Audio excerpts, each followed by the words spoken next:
Hey, welcome back to Mike Seibert Radio. I am your host, and today my guest is Emmy Award winning artist Stan Bush. Hey, Stan, thanks for taking the time to join me here today. Hey, how's it going? It's going really well. It's an exciting time to be a Transformers fan, and it's especially exciting time to be a Stan Bush fan. Now, as folks might know, Stan Bush obviously is known best for his songs The Touch and Dare from Transformers the movie. He's also a member of the Transformers Hall of Fame, but his other well-known songs include Capture the Dream from the 1996 Olympics, as well as Never Surrender and Fight to Survive from the Jean-Claude Van Damme classic films, Kickboxer and Bloodsport, respectively.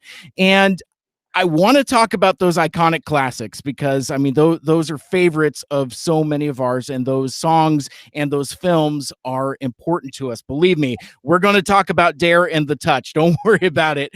But we've got some really great fan questions for Icon Online as well. But before we get there, I'd first like to start with talking about your brand new album, Dare to Dream. That's available for purchase now at stanbush.com. And Stan, it's your 14th studio album. But Dare to Dream being released, it feels weird to call 2020 last year because it still feels like it never really ended. But with Dare to Dream being released in 2020, I would imagine that there are some differences in how this album in particular came together, that might be different than some of your previous work. So maybe let's start there and let's talk about Dare to Dream. Yeah, great. Yeah, so the first song from the album was written actually about a year and a half ago, came out in the summer of 2019. We did a music video for it, the song called The 80s. And the 80s is about 80s music, of course, and the feeling that it gives you when you sort of you go back in time to being a kid or whatever. And you know how music kind of does that. It takes you back in time. And anyway, it's a song about 80s music. And we did a music video, and my son plays a young me in the video. And he even rented a VW bus to get the whole time machine vibe going, Mm-hmm. So that was a lot of fun. And anyway, so after that, then later in the year, there were a couple of more songs that I wrote, and but the bulk of the album was written in 2020. Myself and my producer Holger Fath. It was sort of an interesting time. I mean, it was a really rough time for a lot of people, and with the COVID and all that. But if there's one sort of silver lining, is there was it was like a creative time, and also myself and my producer, we were able to just sort of focus in and just work on the album for pretty much most of the year. And anyway, we're very happy with how it came out. The reviews have been terrific, and people really seem to love the new album. It was actually voted number 10 album of the year last week or 2 weeks ago. So it's really getting well received. Very cool. Well, congratulations. And again, I really enjoyed the album. And I think Thanks. a lot of folks that are fans of your music from Transformers and maybe some of your other stuff from the 80s you might not be as familiar with some of your other music. And again, this is your 14th studio album, so you've been prolific this entire time. And so one of the things I want to spotlight during our conversation here is that if you're a fan of Dare and The Touch and Never Surrender and Fight to Survive, go check out Stan's website and go check out some of those classic albums, because like that's kind of the headspace that I've been in personally for the last couple weeks, just kind of in preparation for this conversation. But what I have found is that in doing so, I've really found myself with like an extra spring in my step that I think I've been missing the last couple months.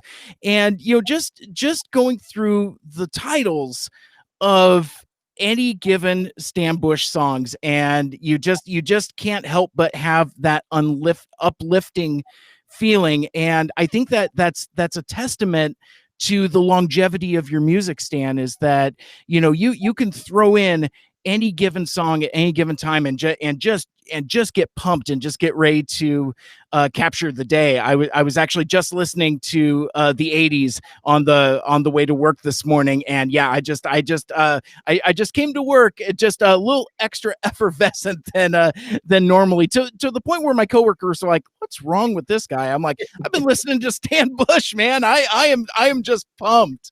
Oh, that's nice. Thank you.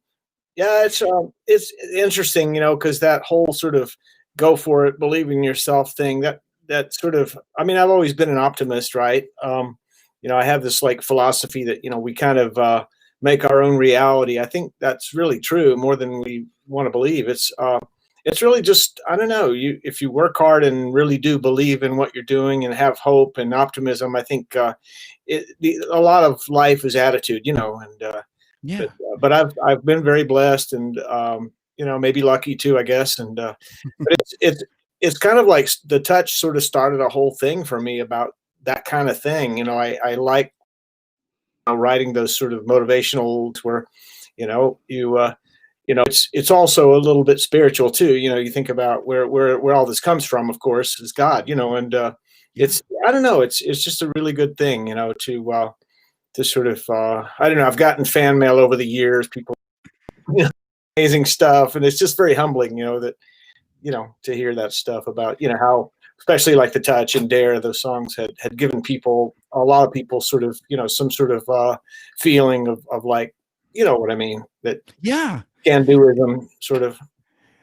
Absolutely. And again, that's why I wanted to call it out also, is because, like, for many of us, those songs, especially Dare for me personally, is just, it's been a powerful inspiration throughout the vast majority of my life. And Stan, at this point, you have entire generations of fans that have found that inspiration in your music there. Oh, But I guess the next thing I would like to talk about, because you talked about the video for the 80s, which again is incredible, and I've already talked about it once, but I really enjoy that song because not only does it invoke, I mean, it invokes the classic feeling of the entirety of the 1980s, whether it's films, whether it's music, because like I can hear inspirations and textures in there that obviously are your signature sounds in your music as well, but I could hear other bands and other eras, and it's very transportative, and I really enjoyed that. But the other music video that you have produced is for the leadoff track, Born to Fight. And again, like I mentioned, I was listening to the album on my way to work, and when that song starts up and it's like, you were born to fight, and it's just like, you can't help but be pumped up and just ready to tackle the day. But there's a music video for it, but also it's my understanding that song has been featured in a couple of Netflix anime in cartoons, and I was wondering if you could talk about that briefly. yeah, that's actually the last or the newest song on the album, the last one we recorded. Netflix reached out to me, I guess it was around September, and they asked if me to write a song about about fighting. The intention was to promote their two most popular anime shows, Baki and Kinga Nashura. And so anyway, we co-wrote this song.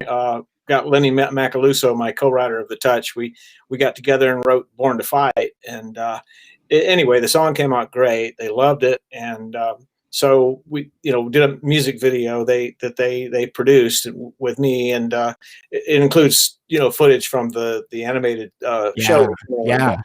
It was very cool. I mean, it was fun making it, and I actually did a little bit of sort of preparation. Learned a couple of fight moves and all this stuff. My wife does fitness training, so she helped me with some of that, and it came out pretty cool, actually. It's like I don't know, I really like that style of music anyway, and it turned out it was a great opening track for the album. And Mhm. but yeah, thanks. It's definitely a mission statement. Like, it just grabs your attention and it starts you on this journey that the album Dare to Dream takes you on. Because one of the other things that struck me about the new album, Dare to Dream, again, it's available at stanbush.com, but it's not all just hard rocking, hard driving tunes. There's a lot of introspective tunes in there as well. And I was going to ask you about that. I think you alluded to it earlier, but with the majority of the songs being written and produced within the year that was 2020, I would imagine that had to be an inspiration on kind of like the whole of the album, because it feels, to me at least, it doesn't feel specifically like a concept album, but it's close. Like there's a lot of thematic elements that kind of carry throughout those 11 tracks.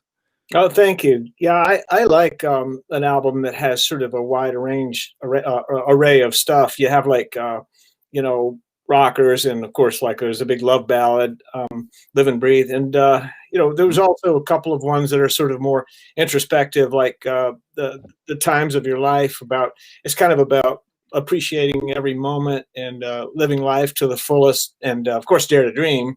And there's another one called Dream Big that have a similar sort of theme of like you know, go for it, you know, and dream big. In other words, reach for stuff that maybe, you know, wouldn't have thought you were capable of doing, and whatever. And it's just, I don't know, I really like that sort of element, and that song Dare to Dream came out to be like this.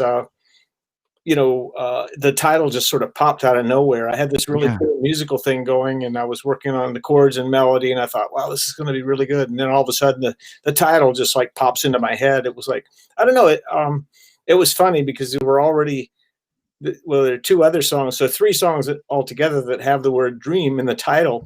And at first, I thought, oh no, I can't do that. But then I started thinking, why not? You know, it's sort of a theme. It sort of gives it a thread, you know, and I don't know. I like that kind of thing. There there are a lot of albums you could probably think of, and me too, that have a sort of overall theme that weaves through it. But you're right about like the last song, of course, is more introspective. It's called Home, and it's about sort of about going back to. All of us have this yearning to go back to being a kid. It's not so much a place as it is a feeling. You know, there's like a time of innocence, and that sort of thing. And I don't know. Anyway, that was kind of a personal song too. And but yeah.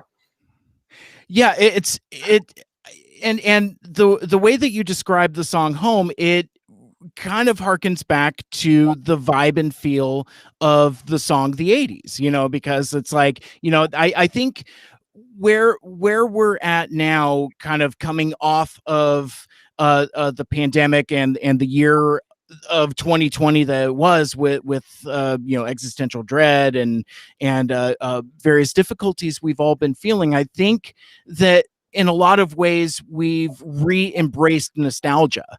Like, we're going back and listening to our favorite music, we're going back and watching our favorite movies and TV shows. Mhm. So in a way, listening to your album Dare to Dream kind of had that the feeling of nostalgia while still being new and vital and relevant, if that makes any kind of sense. Oh, thank you. Yeah, as far as the '80s style of music, I mean, that's sort of part of me. I never really left the '80s. I'm kind of stuck in here. I guess that's a lot of us, right?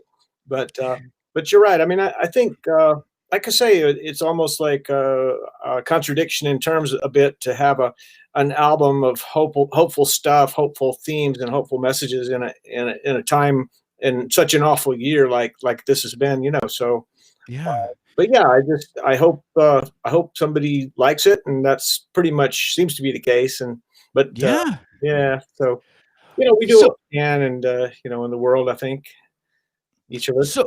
so so with that, you put up a couple of videos on your YouTube channel where and your producer talking about the album Dare to Dream and some of what went into it. But I'm curious, with the year that, like, we have shutdowns, it's not like we can just, go to a studio like we would normally. How from like the production side, how was producing this album differently than some of your previous works? Well, it we did the recording was all done at my producer's house, so studio in the garage, that kind of thing. So we weren't actually in a public studio where we had to go in and safe distance and all that garbage. Yeah, yeah. So it was just he and I mostly. We did bring in a drummer, mutual friend of ours who's a great drummer, Greg Gamick. So yeah. Anyway, but this is really how we did the last four albums. I think this is the fourth one I've done with Holger, and he's incredibly talented guitarist and plays keyboards and does all that stuff. And he's a joy to work with. He's like, he's my best friend. So I think I Yeah. said that in the little video. But it's just that's one of the things I've always wanted throughout my career. Like back in the '80s, the actual '80s. You'd spend $100,000 on an album, 125 grand recording an album, and you'd be in a studio, right? And it'd be, $75 an hour or whatever it is, sometimes more. And so you had to like move quickly, and you didn't always get what you wanted. Maybe the arrangement wasn't all there, and this kind of thing. So in a way, working at home is awesome because there's no clock on the wall. I mean, Yeah. so Interesting. That's really cool. yeah, you work on it until you get it right, and that's the deal. So in a lot of ways, you've kind of embraced the work from home lifestyle ahead of the rest of us, and have found a way to make that work. And Yeah. I think that's one of the aspects of our current times, is that creative folks have found new and creative ways to be creative. Now, I've said creative 3 times in the same sentence, but it's interesting how innovative we can be with our creative endeavors. The last thing I'd like to ask you about the new album before we move on to our other topics is I'd like to ask you about the cover art. And when I was looking at, basically your back catalog on your website, stanbush.com, I could see kind of like an evolution of theme from, more traditional photo and text type to these elaborately beautiful pieces they're very evocative. And so I was wondering if we could talk about your album art. Yeah, there's a guy in Italy, an amazing artist. His name is Nello Delamo, killer artist. He did the artwork for the last 4 albums of mine. And, anyway, Nello's great. It's sort of surreal and things that are sort of not possible in nature. Gravity defying sort of abstract things. And anyway, the latest one actually has a floating ship, like a sailing ship. And this guy who's like probably a teenager or older teenager, standing on this up on this rock and watching all this stuff, sort of a dreamscape theme. And actually, the floating ship was my idea, but he executed it beautifully. And anyway, on the back cover, you see the teenager, sitting up in bed, and he's like awake in that scene, but. Anyway, it's kind of a thing about dreaming, and Yeah. but yeah, I thank you. I really I think the artwork is very cool, and I've gotten a lot of compliments on it. Very cool. Well, thanks for taking the time to discuss Dare to Dream. Again, Dare to Dream, Stan Bush's 14th studio album is out now. It is available at his website, stanbush.com, along with several other of your albums as well. So I pick up a few others while you're there as well, because I know I have. I've got a little bit of catching up to do, and it's been a really cool journey, kind of discovering and rediscovering your music, aside from the things that everybody knows, which is what we'll get into next. When I introduced you, Stan, at the top of the show, I introduced you as an Emmy-winning artist. Now, folks might not necessarily associate Emmys with music. It's television. Stan Bush, what is your Emmy Award for? It was Song of the Year for television in '96. The award was given in '97, but this song called "Till I Was Loved by You." It was used in a soap opera, a popular soap opera at the time called The Guiding Light, and anyway, we got nominated and we won. It was like unbelievable. So we, went up to the front and said a few words, and I don't even remember what I said. It's one of those. No, it's one of those cool things that nobody can ever take it away. Kind of thing. Exactly. And it's, and it's something unique as well. It's like for a prolific body of work, it's like this is the thing that snags the reward. So I mean, congratulations. That's really, really cool. Credibility factor. It's right up there with the being inducted into the Hall of Fame for Transformers. Exactly.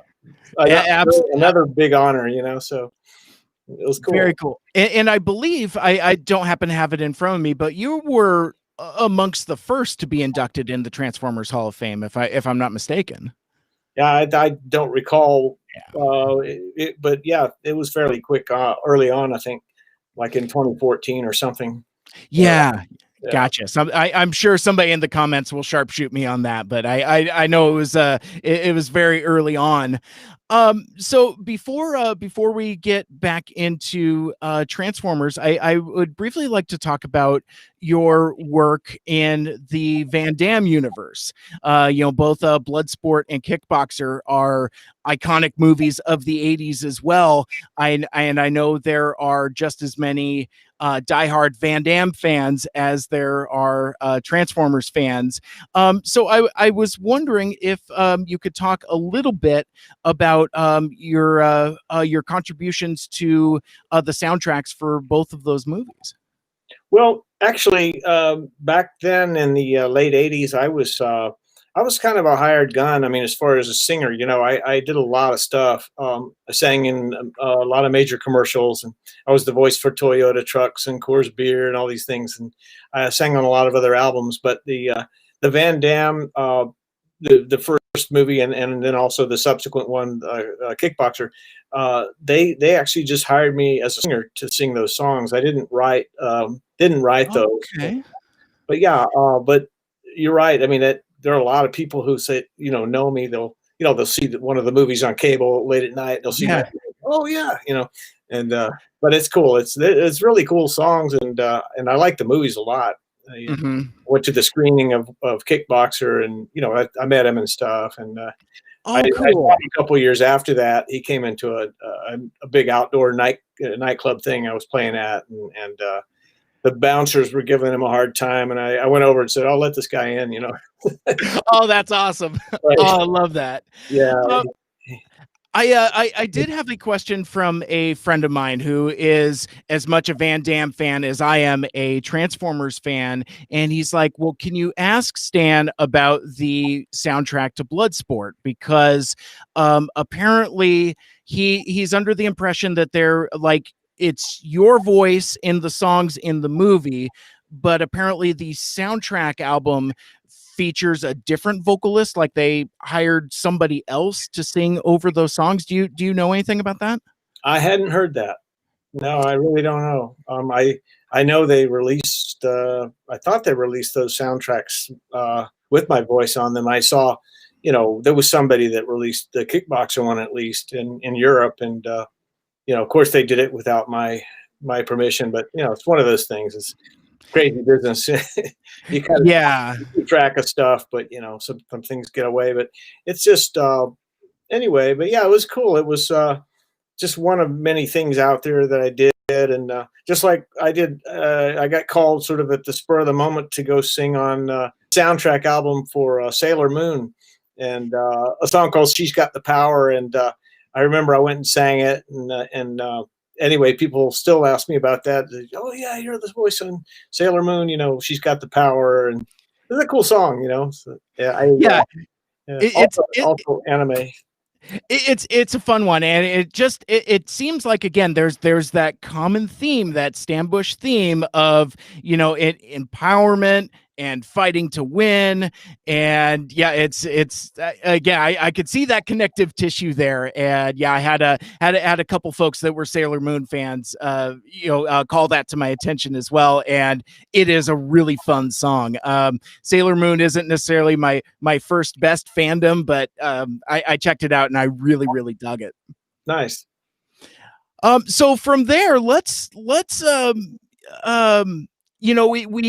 we talked about your new album, Dare to Dream, and coming up next, I have some really good fan questions from fans of Icon Online that will be coming up at the end of January. But I couldn't get out of here without talking about those two iconic classics that are a matched pair, but have kind of different stories. I was wondering if you could share with us. I know you've told the stories a million times, but somebody's show is somebody's first show. Could you tell us the story of Dare and the Touch from Transformers the movie? Of how they got in the movie, that sort of thing. Yeah. Yeah. Well, okay. I was signed to Scotty Brothers Records, and Scotty Brothers had the Survivor and a few other bands. Anyway, we recorded the Touch. We wrote it originally, Lenny and I, with the idea of the movie Cobra with Sylvester Stallone. And anyway, it didn't end up in that movie, but the record label, they told me one day that, oh yeah, so the Touch is going to be in the Transformers movie. And they said, oh, it's an animated movie about robots. And I'm like, okay. So anyway, but little did I know it was going to become this huge phenomenon, so it's been a cool ride. I mean, my association with Hasbro has been awesome. Everybody's been really great. I've been to a lot of the Transformers conventions with, having sung The Touch and Dare, and a lot of people, they know those songs. And as I mentioned before, they maybe they'll say these incredible things like, those songs were the soundtrack to my childhood or something, or maybe they helped me through a tough time. And anyway, it was again very humbling to hear that stuff. It's but yeah, some of the nicest people I've ever met have been at those conventions. They're just, it's just awesome. It's a great feeling. Mm-hmm. So well, I would share with you, Stan, and this is no surprise to my audience, but Transformers the movie happens to be my favorite film. I saw it when I was very young. It left an impression on me. And even aside from being a fan of the toys and the comic books and everything that makes Transformers, that movie is my biggest takeaway, and the thing that I keep close to me. And a lot of it has to do with the music. Obviously Vince's score, and the other great Scotty Brothers artists that were on there, but it's Dare and the Touch. It's because the cartoon that I would watch after school didn't have that, but this incredible theatrical experience, just blowing away my young mind, and with that song. And I just again, Dare is one of my favorite songs. And does Dare have a story that's different than the Touch? I mean, obviously the Touch was written for Cobra, but I think if I'm not mistaken, Dare was came to be slightly differently. Yeah, that was written by Vince DiCola and Scott Shelley. I wasn't actually a writer on Dare, but they had me sing it. And Right. yeah, it wasn't on my Barrage album, but it was on the soundtrack album for the film. And but yeah, Dare's a great song. Every time I perform, I have to do the Touch and Dare, of course. And Yes. so, but it's cool. It's also a very uplifting song. Absolutely, absolutely, and with that, since we're within the realm of the Transformers, let's move on to some of these incredible fan submitted questions for Iacon Online, and I'd like to start with well, I guess let's talk about legacy in a way. Like, did you did you have any realization or I don't know, we can't look into the future, I guess, but did you have any inkling that the songs that were used in this transforming robot movie would resonate so strongly with fans 35 years on? I had no idea, honestly. That was a complete surprise. As I said, I think the first of the conventions Vince DiCola and I both went to, it was in '97, and it was in Rochester, New York, I believe.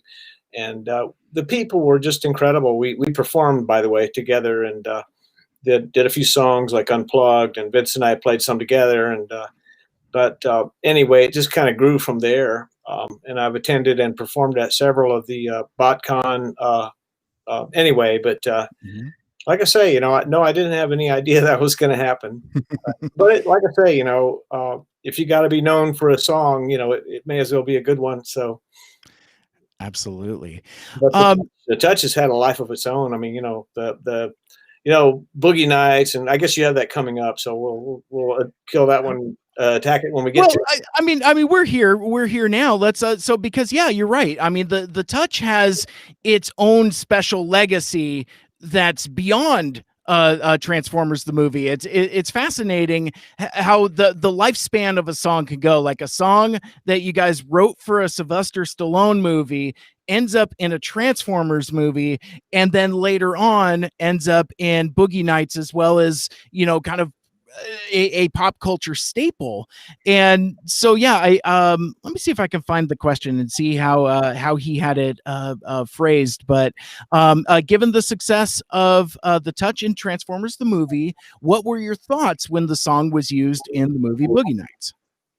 Well, first of all, I thought it was hilarious. It was clearly it was a spoof on the '80s, and Mark Wahlberg pulled it off perfectly. It was just awesome. Anyway, but I think it was sort of meant to be tongue in cheek. Uh, and just a quick Wahlberg story. I ran into him at a Transformers convention in about 3 or 4 years ago, and he was coming off of a panel, and we were both backstage, and he was walking by, and I said, "You got the touch."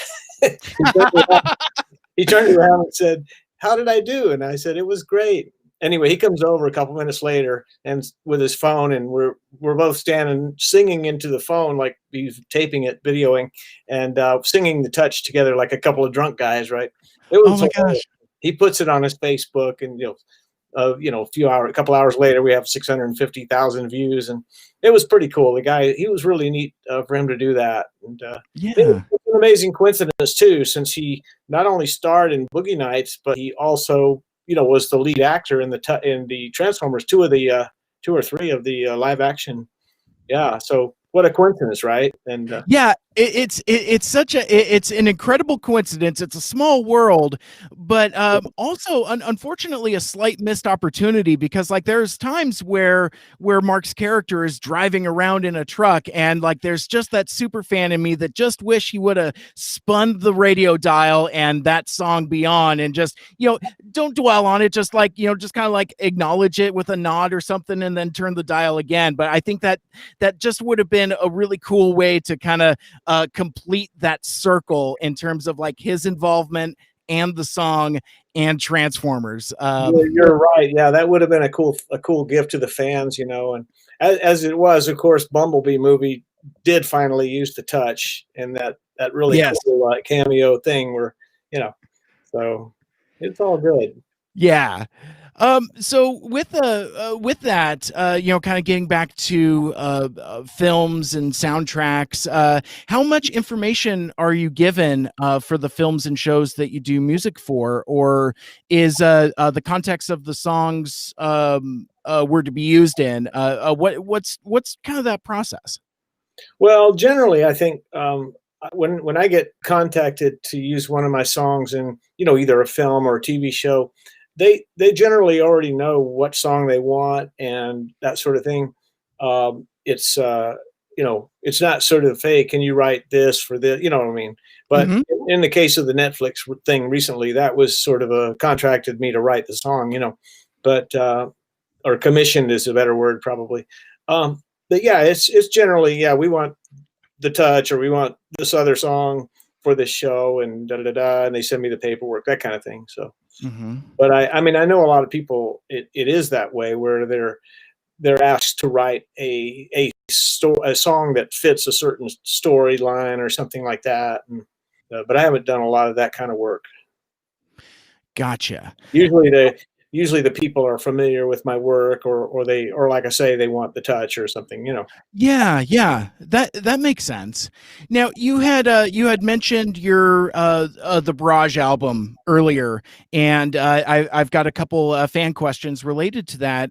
What's your connection to Rocket Richey? And he rocked guitar on the Barrage album, and 20 years later, suddenly appears on your song Southern Rain. And so I guess first we could talk about Rocket, and then also talk about Southern Rain, because I watched that video on your YouTube channel. It's incredibly heartfelt and touching.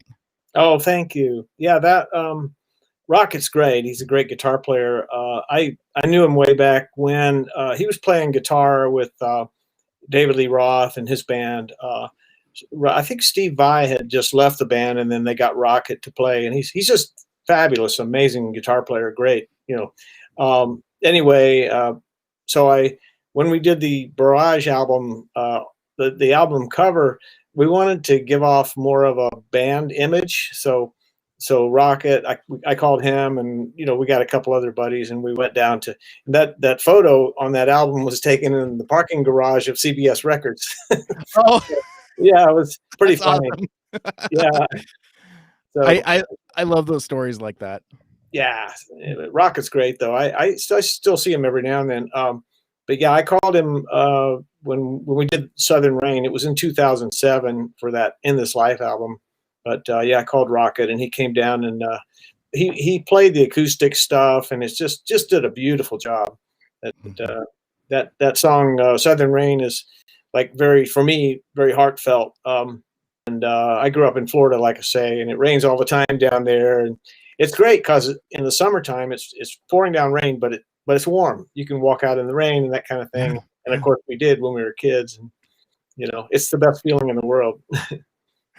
Very cool. Now with that, I had another question. Do you have plans to put out your first solo album and the first Barrage album on either iTunes or digital stores, or perhaps selling it on your website?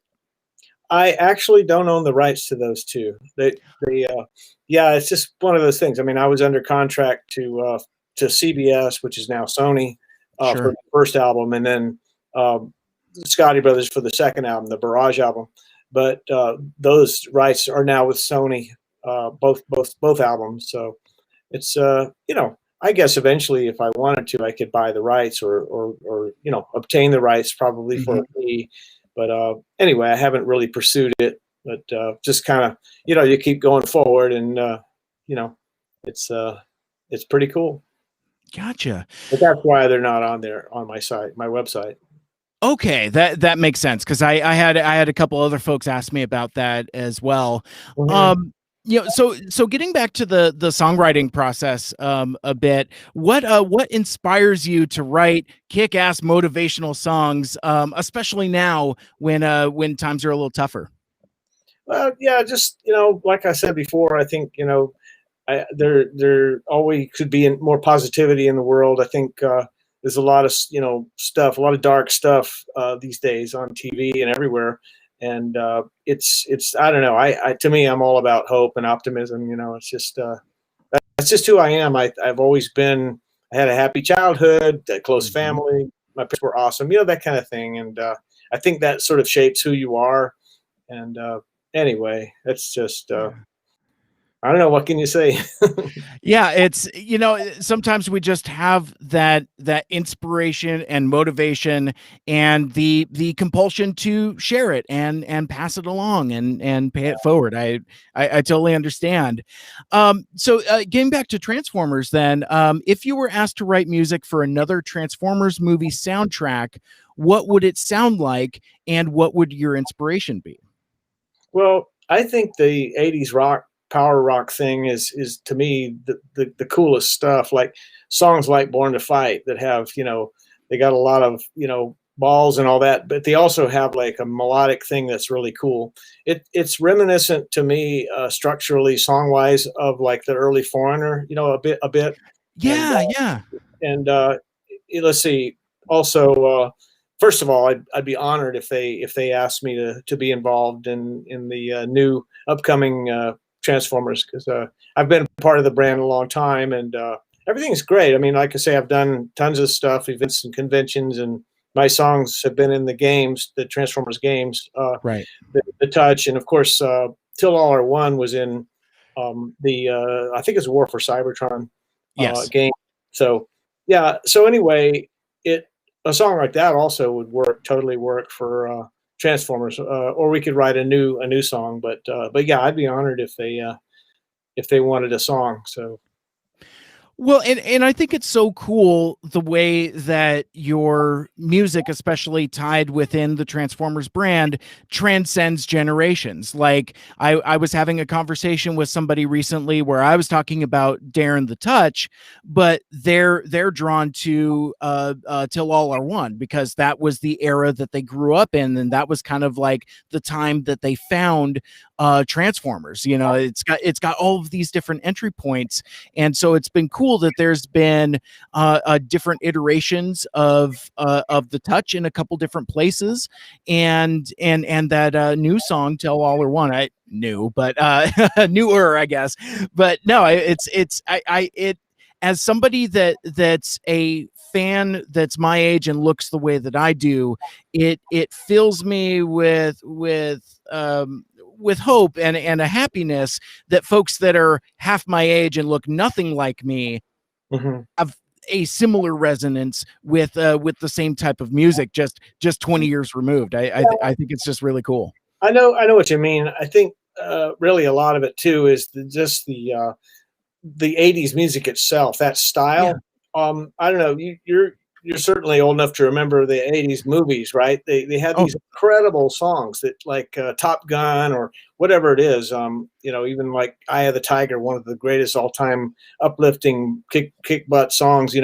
It's like really cool stuff, and you'd walk out of the movie theater. You'd sing the song, you'd remember it. It's like those kind of big hooks, that they stick in your head and you remember them. That sort of went away. I mean, the '90s music, the grunge thing, it was more about sort of angst and yeah, I'm pissed off and whatever. And then, yeah. I mean, things have kind of evolved, but I think one of the great things about '80s music, and that's why I think that there's been a resurgence, is because of that sort of, the big hook, the big '80s hook that people remember. And the songwriting, it was a cool time, I think, for songwriting, because the songs had a neat structure. And one of the things I do is I change keys a lot. I modulate, and so you're listening to the song and then it'll go to a new key and you're like, wow, it's like I like to surprise people. To me, Yeah. I really try hard not to do something that is predictable. So Absolutely. Very cool. That's awesome. This is kind of left field, but one of the questions we got, is it true you did the jingle for the Freddy Freaker Freak phone commercial? yes, it was a favor for a friend. I swear it was. I had only been in LA about 6 months or something by then, and this guy asked me if I would do it, and then before immediately it was all over. What it was at the time, sort of like the music video channel, Like I MTV or like MTV VH1? Yeah. before that, maybe before that even. But Okay. yeah, and it was just a sort of a. I don't know if you remember 900 numbers. You call up the Oh yes. yeah, Oh and yes. they bill you per minute on the call. They bill the caller, in other words. So So this person had this idea of making money doing that. And I didn't really know the whole story, but I just said, he's a friend. I'll do it, So That's funny. When I was very young, right around the time I saw Transformers the movie, actually, I ran up a pretty hefty phone bill calling Santa Claus on a 900 number. Oh no, your parents Because like it would be there on the commercial, and I would call it, and oh my goodness. and I remember my mom was like, "Who are you calling?" I'm like, "Santa," and she's like, "Okay, no, we need to have a conversation about what this Oh, means." So, at least it wasn't phone sex, Santa's not too bad. yes, that is true. Or Miss Cleo, she didn't see that one coming. So what sticking with music, what's some of your favorite music apart from your own music, the music that you've written yourself? What are some of your favorites? Well, it's funny. I mean, I don't really keep up with modern music too much. I'll hear, occasionally there'll be a cool song that I'll hear, but I have always been a big fan of the Eagles and Don Henley, particularly. The guy's an amazing songwriter, and he's probably one of my favorite artists. And I've always liked the Zeppelin, and like I mentioned before, the early Foreigner stuff. Yeah.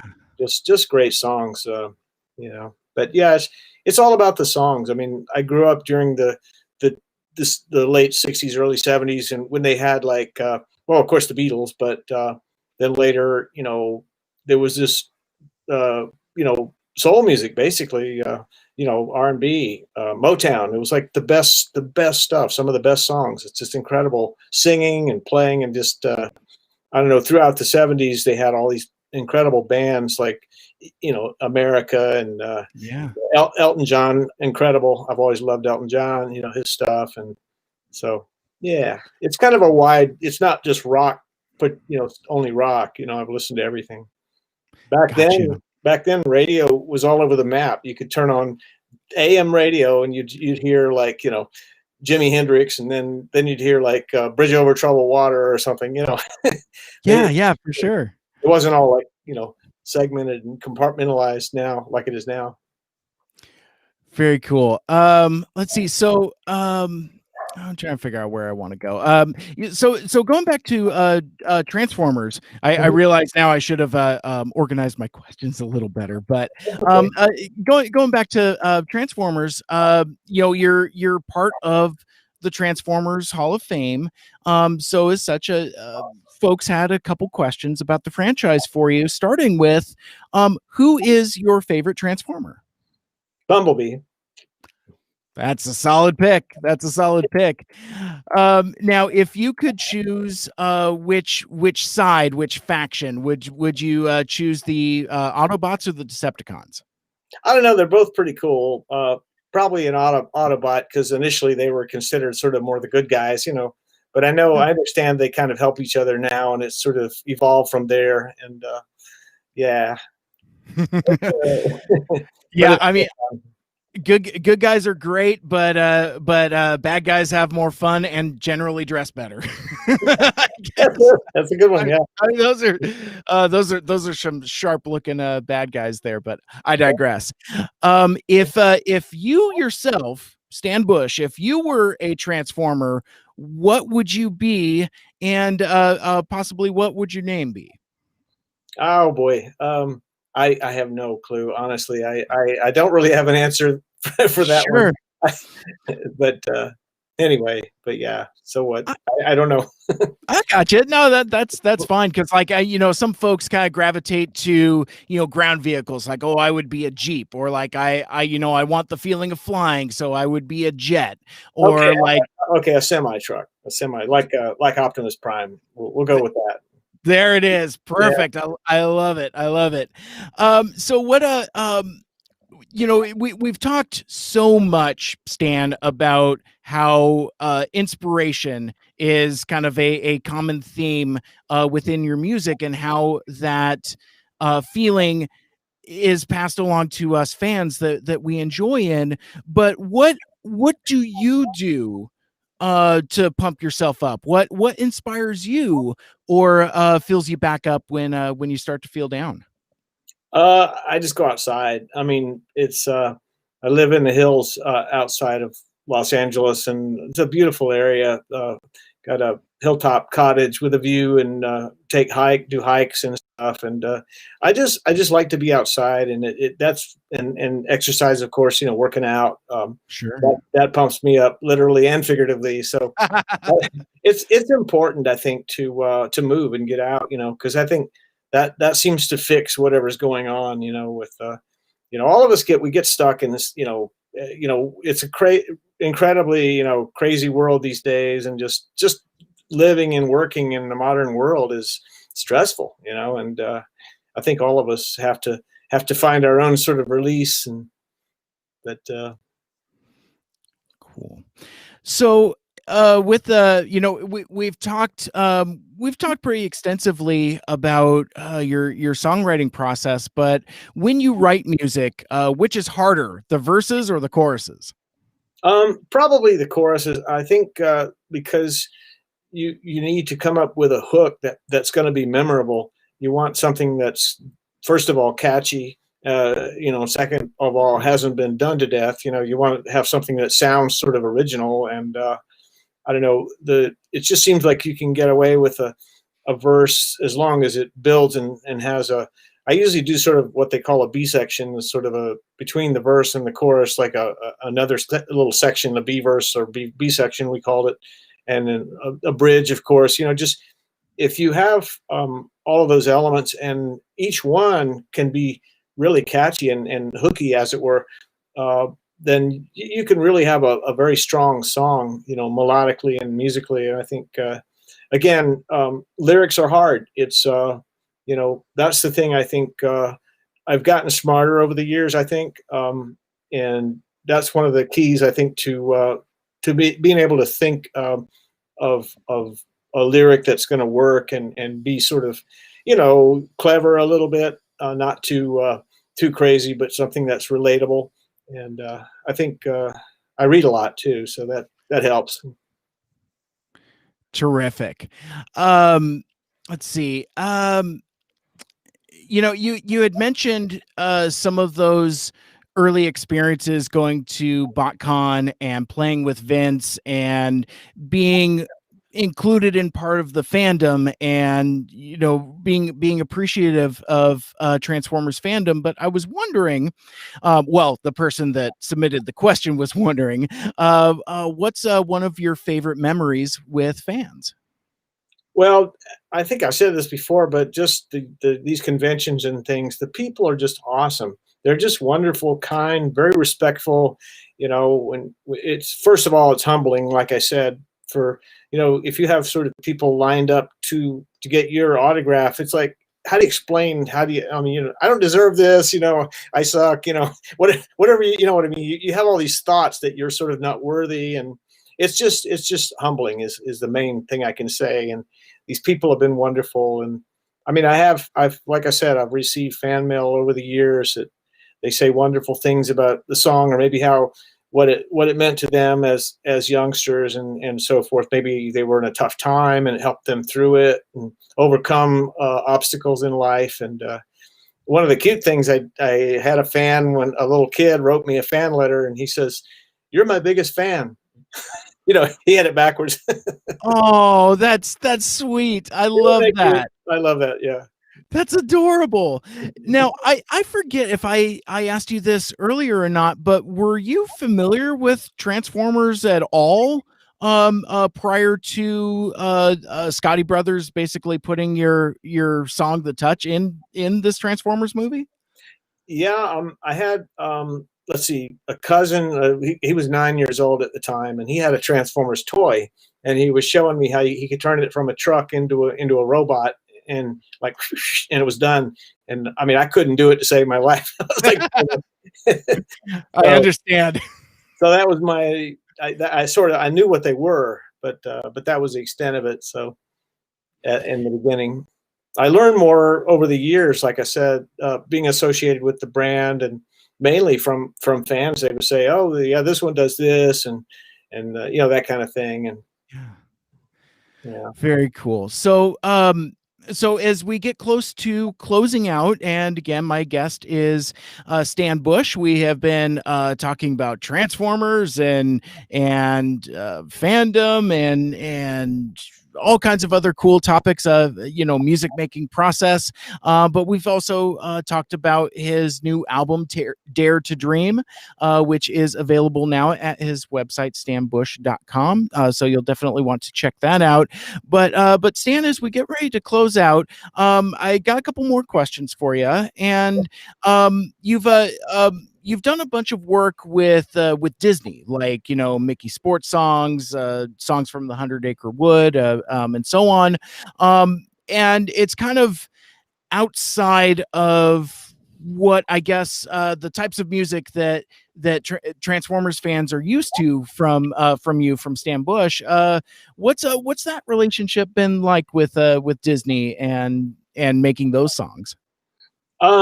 Well, like I say, I've had a long career as a singer, and I've gotten called by Disney and other people over the years to sing various things, and some of it I like I say, I'm literally on the project for a couple of hours. They'll say, "Oh, can you come sing this?" And Yeah. there was a song, I mean, a film, sorry, TV show rather, a cartoon that I sang on. That was a Disney. And I'm trying to remember the name of it. Anyway, but it was really good, and but it'd be impossible for me to. I mean, half the stuff I sang on, I don't even remember. People will come back years later and they'll have like this demo. So, hey, you remember this? And I'm like, no, no. They would sometimes they'd send me a cassette tape, a week or two ahead, and I'd listen to it literally in the car driving there, and but I don't know. It's been a long career. Really fun though. I mean, it's cool singing all kinds of different things, songs and different uh, film things and whatever. But I even did a Disneyland park. They had a thing called Blast to the Past. It was a sort of it ran for a while as it was like a 50s theme, 50s music. So Oh, cool. yeah. I'm not familiar with that. I'm gonna have to check that out. That sounds awesome. Yeah, yeah. So it's just one of those things, I've sung a zillion things and, don't remember half of them, Right. but it's been fun. Well, I think sometimes, unfortunately, that's what we as fans and us as content creators kind of forget, is that, like, you'll like you had just said, Stan, you'll sing a song once, but that song that you sang once and had that one afternoon, that's somebody's favorite song, and they would listen to it in their room like every day. And it's just it's I mean, because I've discovered this when I speak to, like, writers of the TV show, or even like the voice actors for Transformers or other things. And oftentimes, there'll be that moment of, I'm sorry, I don't remember that, because what was, like, a lifetime cherished thing was for that particular individual Tuesday.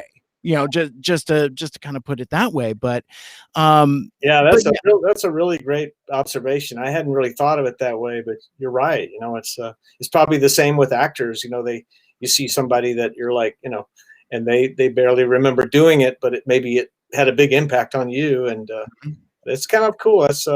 I always thought, a little off the subject, but I always thought movies were like awesome because you think about, okay, they spend $100 million making this great movie, and everybody basically who goes to see it at the theater, they pay some money, a little bit of money, and so they basically all chip in together to make this $100 million movie. But you get the full benefit of it by just paying for your ticket. You get, Mhm. what I'm saying? It's kind of a cool. Yeah, It's a cool way to look at it. It's like. But absolutely.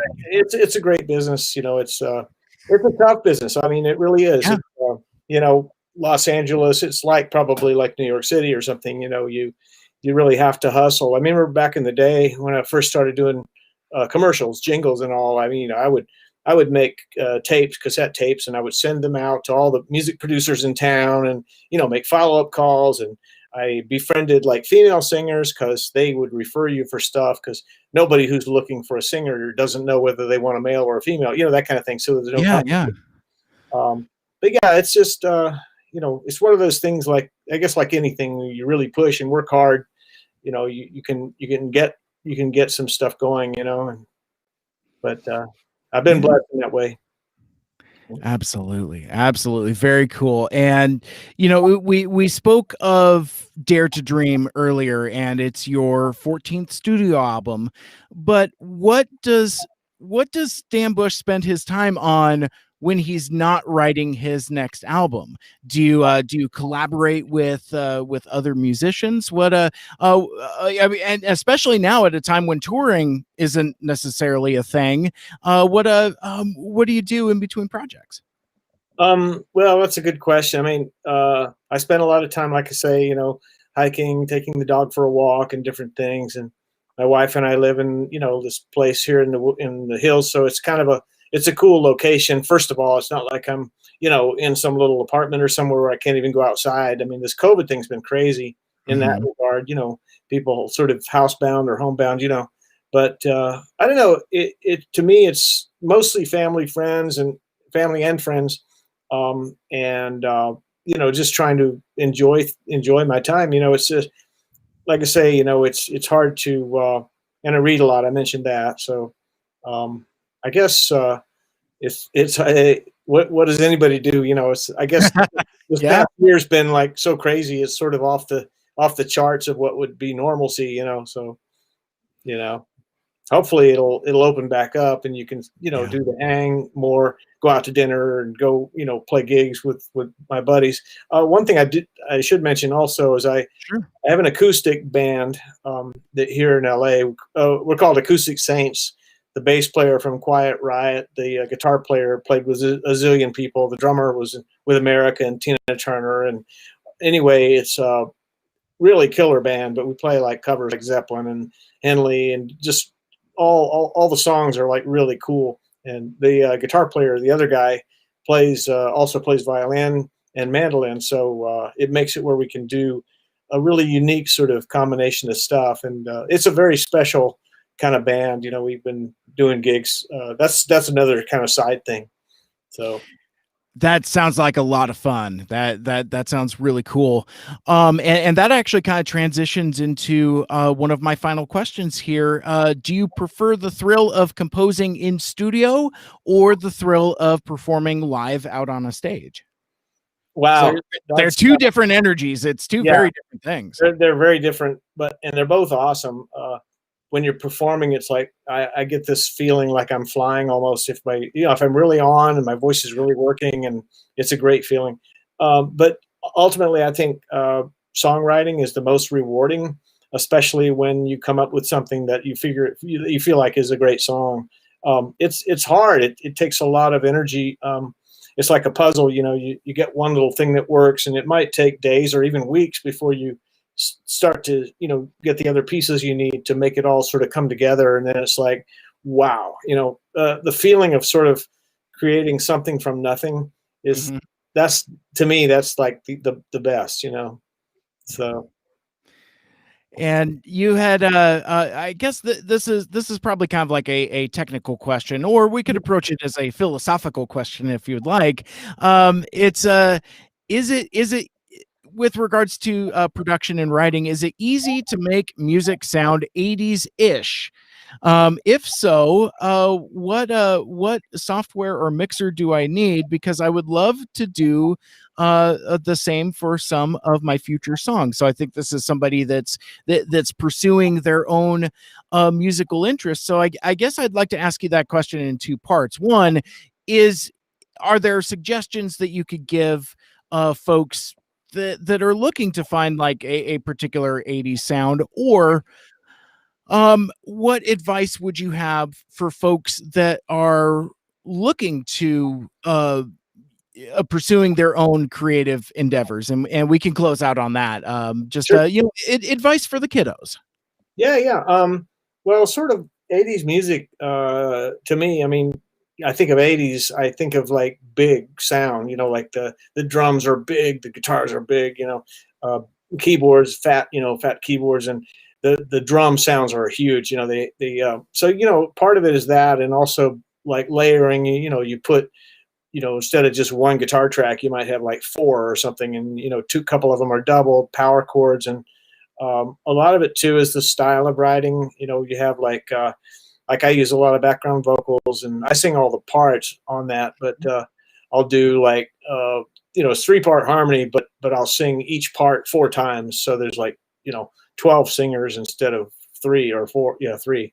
And so it makes it sound really huge and fat like a choir. But yeah, I think a big part of it is production. Like 80s stuff is big, and it requires a lot of time to put that stuff together, recording wise and all that. It's not like something you can record a song in like 2 days or something. I mean, it really takes a lot of time to put, and each part has to be really carefully played and in tune, and the vocals need to be in tune. A lot of rock stuff has a higher vocal, and of course that helps for me that I'm a tenor, so I can still sing those high notes and that kind of thing. But a lot of it's the style of song, that works. I mean, sometimes you can take a song that would work either as a country song or an 80s rock song, and a lot of it is the production. But as far as software, I'm a Pro Tools guy, and Sure. yeah, so that's pretty much the software. But I mean, mainly you can do a lot. I mean, they have all kinds of stuff now to assist in home recording. You can get stuff that are fairly inexpensively, software and hardware and things for home recording.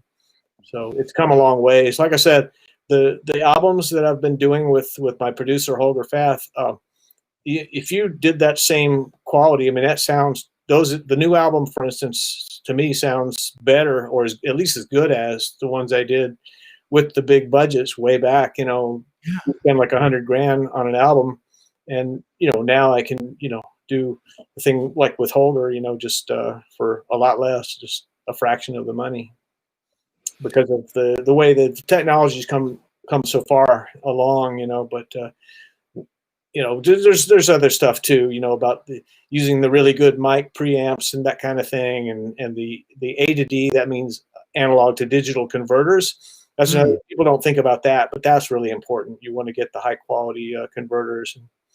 So that's enough technical stuff, I guess. Yeah, I was going to say we could probably do an entire other show about technology and technique, and Yeah. but I appreciate you being so generous with that answer, and Stan, I really appreciate you being so generous with your time and for answering through those fan submitted questions. That was a ton of fun. I really appreciate you being able to join us here today. Thanks for having me. It was my pleasure. Yeah, I mean, like you told people, you want to go to stanbush.com. I'm not going to spill the beans here, but there's something very big that's coming out in probably another week or week and a half, and it involves Transformers. So just keep an eye on stanbush.com, and you're gonna know what's going on then. So I love it. I cannot wait, because I am a fan of Stan Bush and I am a fan of Transformers. So I get the feeling that this is going to be right up my alley. I think you're gonna dig it. So anyway, thanks again for having me. You're very welcome. Thank you so much. And that will wrap things up for this episode. Thank you so much for watching and for listening. And if you want to listen to my podcast, Mike Seibert Radio, and all of my past shows, subscribe on Apple Podcasts, Stitcher, Google Podcasts, Spotify, TuneIn, or wherever the heck else you listen to your podcasts. And check out the full show archive out on SoundCloud. Like, share, rate, and review the show. Let us know what you like and what you'd like to hear more of in the future. For Mike Seibert, my name is Mike, and until next time, wear a mask, wash your hands, and of course, make good choices. Awesome. Thanks. All right.